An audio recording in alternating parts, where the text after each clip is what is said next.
ஆனா காவேரி நம்பல.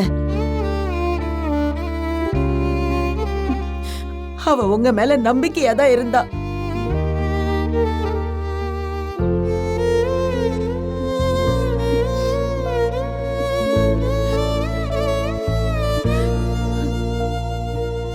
நீ எல்லாருக்காகவும் யோசிப்ப, ஆனா உன்னை கஷ்டப்படுத்திப்ப. இதான் உனக்கு வேலையா? ஏன் மத்த நேரத்துல மட்டும் எகிரி எகிரி பேசுறல்ல? நம்ம லைஃப் அத நாசம் பண்ற மாதிரி ஒரு வேலையை பார்த்திருக்காங்க. அது எப்படி மறைக்கணும் தோணுச்சு உனக்கு?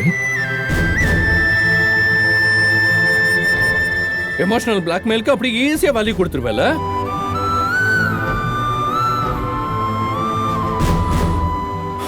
உங்க பயம் என்னன்னு எனக்கு இப்பதான் புரியுது. இப்படி ஒரு பயத்துல நீங்க இருக்கிறப்போ நீங்க காவேரி என் கூட அனுப்ப வேண்டாம்.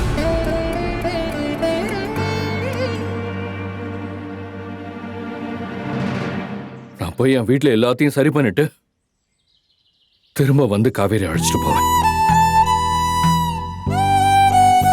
ரொம்ப நேரம்லாம் ஆகாது. சீக்கிரம் வந்து நான் காவேரி கூட்டிட்டு போவேன். ஏங்க, பிரச்சனை எதுவும் வேண்டாம். பாட்டி உங்க நல்லதுக்காக தான் அப்படி பண்ணாங்க. அதுக்காக இவ்வளவு கேவலமான ஒரு வேலையை பண்ணுவாங்களா? அதுவும் நான் சொன்னதா சொல்லி அவங்க எப்படி இங்க வரலாம்? அப்படி போய் சொல்லாமா? இதெல்லாம் என்னால ஏத்துக்க முடியாது. நான் வரேன். ஏங்க,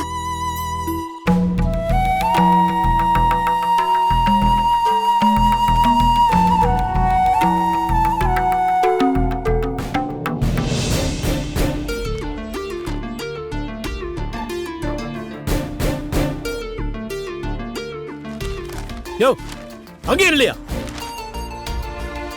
என்ன நடிச்சுக்கிட்டு திரும்ப திரும்ப இங்க வரீங்க? விஜய்க்கு தெரிஞ்ச பெரிய பிரச்சனையாக அன்னைக்கே சொன்னேன் இல்ல? கிளம்புங்க போல. எங்க இருங்க. என்னங்க, ராதா வீட்டுக்கார நான் தான் வர சொன்னேன். நீ வர சொன்னியா? ஆமாங்க. என்ன கல்யாணி, என்ன பண்ணிட்டு இருக்க நீ? நான் என்னங்க பண்றேன்? ராதா வீட்டுக்காரு வெளியில ஒரு வாரமா ஹோட்டல்ல சாப்பிட்டு அங்க இங்கன்னு அலைஞ்சு வயிறு வலிக்குதுன்னு சொன்னாரு. ராதா கிளம்பி போறேன்னு சொன்னா. நீ போக வேண்டாம், உன் வீட்டுக்கார இங்க வர சொல்லுன்னு நான் தான் சொன்னேன்.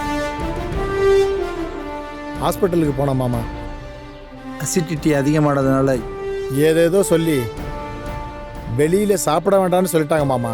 ஓஹோ, இத காரணமா வச்சு அப்படியே இங்க வந்து ஒட்டிக்கலான்னு வந்தீங்களா? முதல்ல இங்க கிளம்பியா? ஏங்க, அவரு வர மாட்டேன்னு தான் சொன்னாரு. நான் தான் வற்புறுத்தி வர சொன்னேன். ஆமாப்பா, இங்க வரமாட்டேன்னு தான் சொன்னாரு. என்னதான் அங்க வீட்டுக்கு வர சொன்னாரு. இங்க பாருங்க, அது இதுன்னு சாக்கு சொல்லி ராதா வீட்டுக்காரரு இங்க ஒட்டிக்க நினைக்கிறாருன்னு வார்த்தையெல்லாம் விடாதீங்க.